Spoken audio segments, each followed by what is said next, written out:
In addition to the cameras being pulled down outside of the house, there was an attempt to break in. So the man, they were dressed in sweatshirts and tennis shoes, and the man was coming to the front door.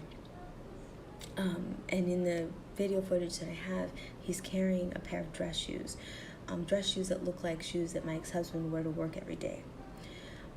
I ran down the stairs and I started just shouting and banging on the front door, saying that I was going to call the cops, and they fled.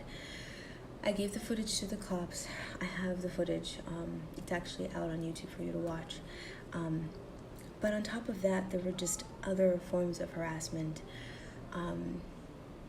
But it was more meant to, like, throw you off psychologically. So I might come home and things were rearranged, but nothing taken.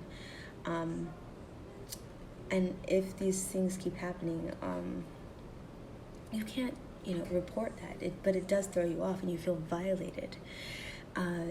Once we were all upstairs getting ready for bed, and so I had installed an alarm system. It beeps when windows and doors open and things, and we heard the back patio slide open, and then it, the beeping. I was freaked out. Called the cops. We had to throw the keys down for them to get into the house and do a search. And then just walking the kids to and from the house, they would be saying, they would recognize men. That's, one of Daddy's guys there. One guy was following us. He had this big snake staff. And I just took pictures of these men that they recognized, and I submitted them in a report to the judge. Everything that I had submitted for, with these pictures and evidence and video links, it was all, I guess, objected to by his lawyer. I don't know if they're all there, but I did submit this as to the court. And eventually, I just didn't feel safe at the house and being so close to all of these people, men and women, and their dad. And so we just one night just packed up and we moved state. So I had it all arranged. I didn't tell anyone where I was going, and we moved to Austin. And since I had sole legal and physical custody, I thought this was perfectly within my rights to do.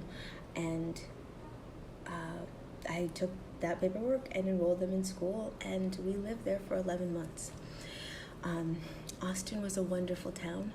I applied for a grant, LifeWorks.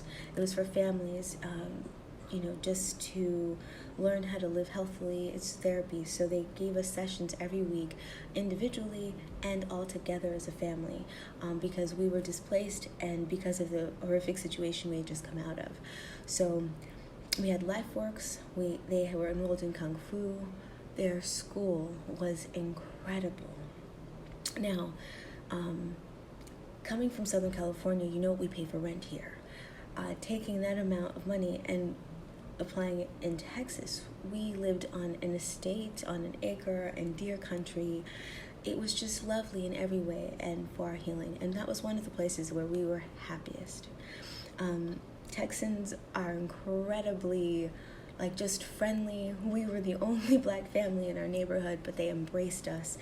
I shouldn't even say but they, and they embraced us and showed us so much love, support, nurturing, and our children had friends and they could play, and my son was just having a very hard time adjusting after everything happened. And I would have to go down to a school almost every other day for some reason or another, but I work from home mainly. And I remember just telling them, this is a lot. How about I just bring him home to homeschool him? And they were like, no, we enjoy him so much. And I really genuinely felt that. He was close to his counselors, to his teachers, and the principal. You know who you are. You were amazing to us. And the support and love that we had in Austin was a true treasure in my life, and I hold that